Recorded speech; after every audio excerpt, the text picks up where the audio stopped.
शर्मा तुम्हारी अपनी physics teacher, और आज आप मैं कराने वाली हूँ क्लास 11 की unit first physical word and measurement. Okay, उसके चैप्टर फर्स्ट है इंट्रोडक्शन। ओके, तो उसका फर्स्ट टॉपिक है साइंस। What is science? देखिए साइंस क्या है, जिसमें हम किसी चीजों को ऑब्जर्व करके उसकी क्या करते हैं, एक्सपेरिमेंट करते हैं, उसी को हम क्या बोलते हैं, साइंस। ठीक है, तो अगर आप इसकी डेफिनेशन लिखना चाहे तो लिख सकते हैं कि that knowledge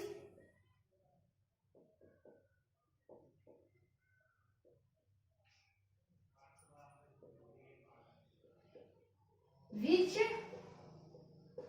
humans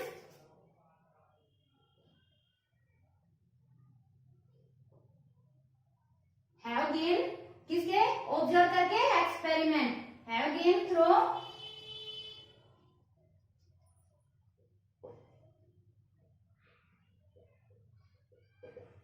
observation and experiment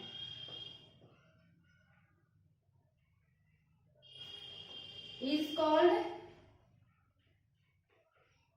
science।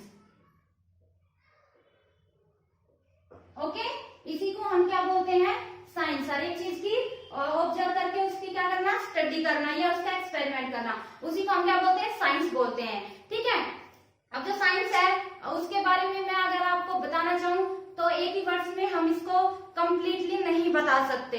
ठीक है, साइंस एक्चुअल में बहुत बड़ी ब्रांच है। ठीक है, और ये आज से नहीं है, ये हम तब से इस पृथ्वी पे जीवन संभव है, साइंस हमारी तब से ही बढ़ती, लगातार बढ़ती जा रही है। ठीक है, अगर हम बात करें तो साइंस हर एक चीज में आज बहुत ही बड़ा अपना रोल निभा चुकी है। ठीक है, अगर साइंस फॉर एग्जाम्पल मैं बताऊं कि अगर साइंस नहीं होती तो आज हमारे पास लाइट नहीं होती, हम अंधेरे कमरे में बैठे होते। ठीक है, हमारे पास बाइक नहीं होती, हम पैदल ही चले होते। ठीक है, अगर आज साइंस नहीं होती तो हमारे पास इतनी सारे दवाइयां नहीं मिल पाती हमें। ठीक है, और बहुत सारे लोग बीमारियों से आज मर जाते। ठीक है, तो साइंस आज हमारे जीवन में बहुत ही महत्वपूर्ण स्थान ले चुकी है। ठीक है, अब बेसिकली जो साइंस होती है वो 3 पार्ट्स में डिवाइड की गई है। ठीक है, और 3 पार्ट्स इसके हैं, इसको रब कर दूं। ओके, ठीक है, नोट डाउन करना है तो कर लीजिए, इसको रब कर दूं। साइंस को 3 पार्ट्स में डिवाइड किया गया है।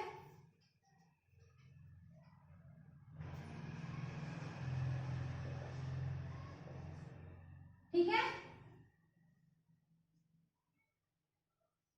फर्स्ट है हमारा फिजिक्स। ओके, सेकंड है हमारा केमिस्ट्री।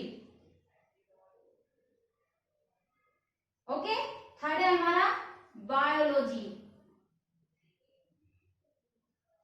ओके, ठीक है, फिजिक्स जिस तरीके से मैंने बताया था कि फिजिक्स क्या होती है, व्हाट इज फिजिक्स, तो फिजिक्स हमें साइंस का नेचर बताती है, नेचर ऑफ साइंस। ठीक है, और जो ये फिजिक्स है और केमिस्ट्री बताती है इलेक्ट्रॉन प्रोटॉन, है ना, और जो केमिकल रिएक्शन वगैरह होती है उनमें। ठीक है, और बायोलॉजी जीव जंतु और पेड़ पौधों में। ठीक है, इन्हें अलग अलग हिसाब से अलग अलग कैटेगरी के अंदर रख दिया गया है। ठीक है, तो फिजिक्स में अगर मैं बात करूं तो फिजिक्स में किसके प्रकृति के बारे में जानते हैं हम। फॉर एग्जाम्पल जैसे जो नेचुरल चीज होती है जो हमने नहीं बनाई, ऑलरेडी वो अपने आप बनी है। ठीक है, जैसे हवा का चलना, ये एक नेचुरल चीज है। ठीक है, दिन हो जाना, अपने आप रात हो जाना। ठीक है, और नदियां बहना, है ना, तारे का टिमटिमाना, ये सब क्या है, नेचुरल चीज है जो कि हमने नहीं बनाई, और उसी को हम स्टडी करते हैं फिजिक्स के अंदर। ओके, किसके अंदर करते हैं, फिजिक्स के अंदर। और यहाँ पे हमारा जो मेन सब्जेक्ट है वो है फिजिक्स। फिजिक्स के बारे में यहाँ पे हम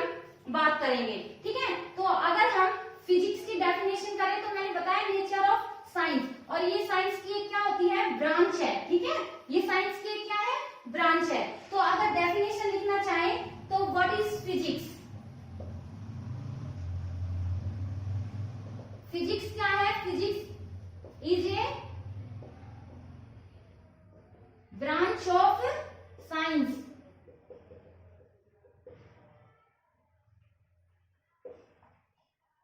which deals with the study of nature and natural phenomena.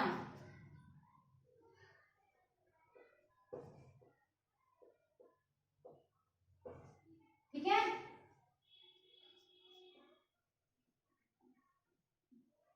is known as physics.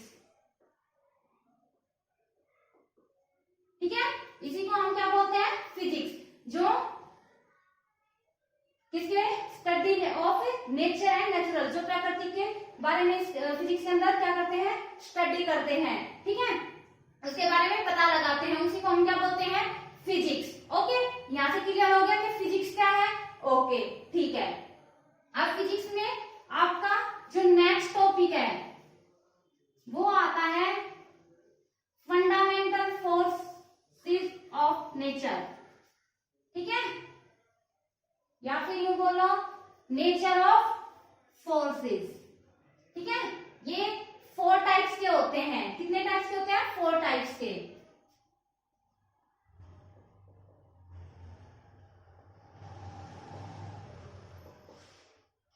ठीक है, 4 टाइप से तो कौन कौन से हैं. फर्स्ट है हमारा ग्रेविटेशनल फोर्स.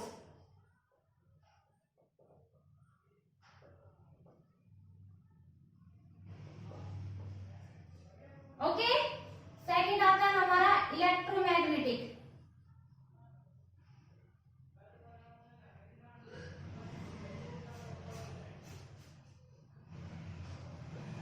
ओके, थर्ड आता है हमारा वीक न्यूक्लियर फोर्स.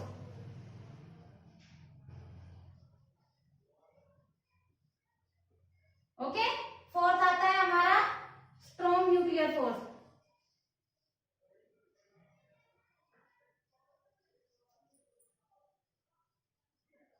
ठीक है, ये हमारे 4 टाइप्स के क्या है, फोर्स हैं.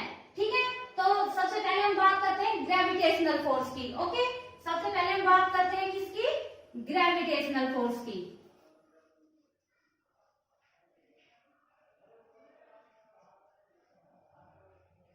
तो ग्रेविटेशनल फोर्स क्या होता है. देखिए, ग्रेविटेशनल फोर्स वो फोर्स होता है जो बेसिकली 2 ऑब्जेक्ट्स के बीच में लगता है. ठीक है, अब 2 ऑब्जेक्ट है तो उनका कुछ ना कुछ क्या होगा, मास भी होगा. मान लीजिए ये एक ऑब्जेक्ट है, इसका कुछ मास m1 है, दूसरी ऑब्जेक्ट ये है जिसका मास m2 है. ठीक है, अब ये मास क्या होता है, देखिए मास एक्चुअली मैं आपको बता दूं कि मास वो चीज होती है जो कि कांस्टेंट वैल्यू होती है. ठीक है, मैं बात करूं इस मार्कर की तो ये एटम से मिलकर बना होता है. ठीक है, और एटम क्या होता है, इसका मैं बहुत ही डीपली में वीडियो बना चुकी हूँ, आप डिस्क्रिप्शन में इसका लिंक देख सकते हैं. ठीक है, और अगर एटम के बारे में अगर आप जानेंगे तो बहुत कुछ चीजें आपके लिए इजी हो जाएंगी फिजिक्स में. ओके, तो ये एटम से मिलकर बना है. ठीक है, वही क्या है, इसका मास है. ठीक है, तो क्या होता है कि अब हर एक चीज मीन्स इस यूनिवर्स में जितनी भी चीजें हैं वो सभी एटम से मिलकर बनी है. एटम से मिलकर बनी है मीन्स सबके अंदर मास भी होगा. एटम्स से मिलकर बनी है तो मास भी ऑलरेडी उनमें प्रेजेंट है.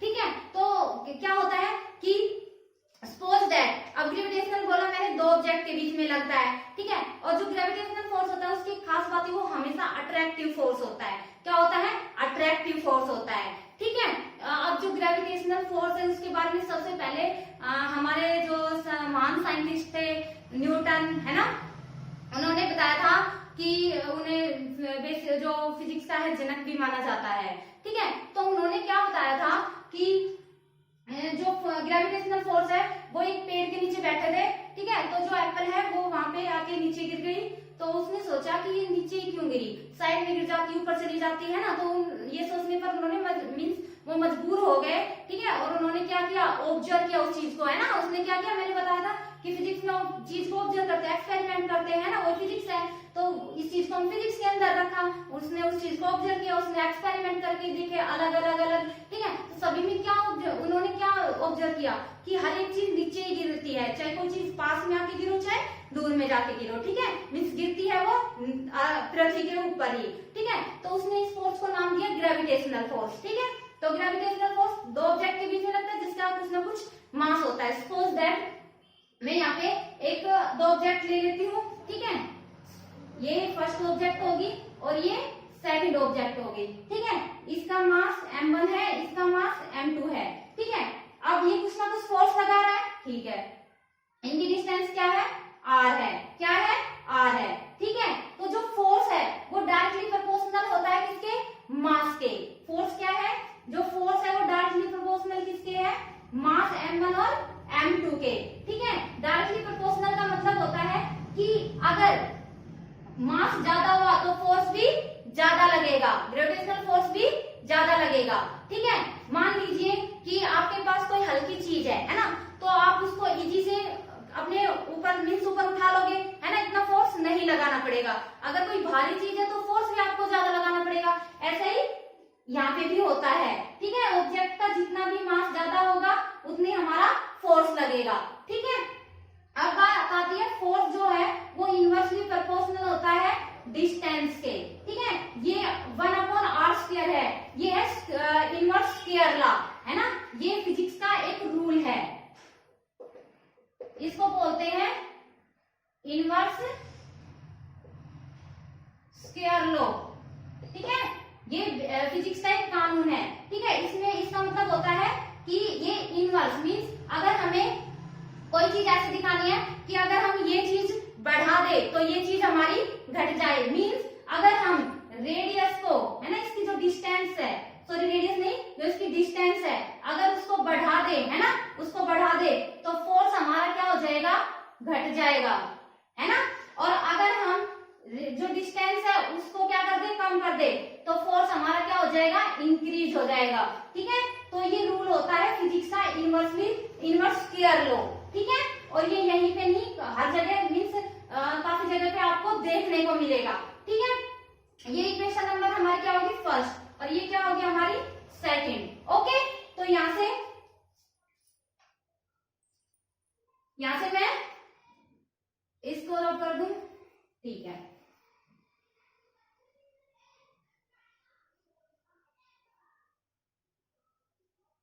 ठीक है, मैं क्या करती हूँ, इन दोनों इक्वेशन को क्या कर देती हूँ, ऐड कर देती हूँ। तो F है वो इज इक्वल टू क्या हो गया, डायरेक्टली प्रोपोर्शनल क्या हो गया, m1 m2 और अपॉन में क्या हो गया, r², ठीक है, क्या हो गया, r²। अब कांस्टेंट ऑफ प्रोपोर्शनलिटी हटाएंगे तो ये क्या हो जाएगा, F is equal to g m1 m2 by r², okay, क्या हो जाएगा, r², ठीक है।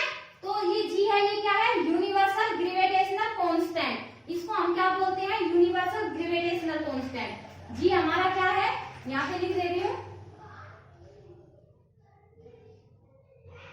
यूनिवर्सल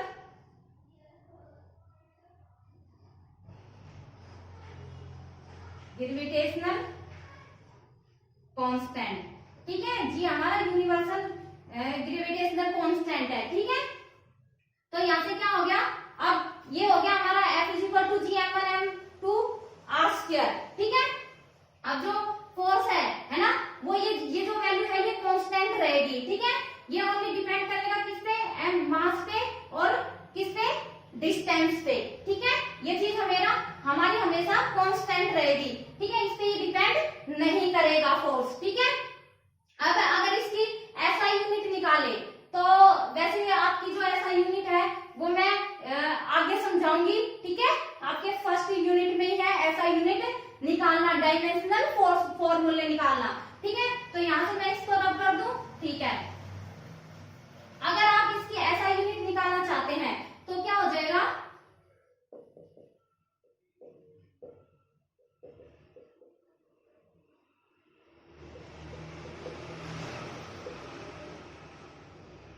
ग्रेविटेशनल फोर्स, ठीक है।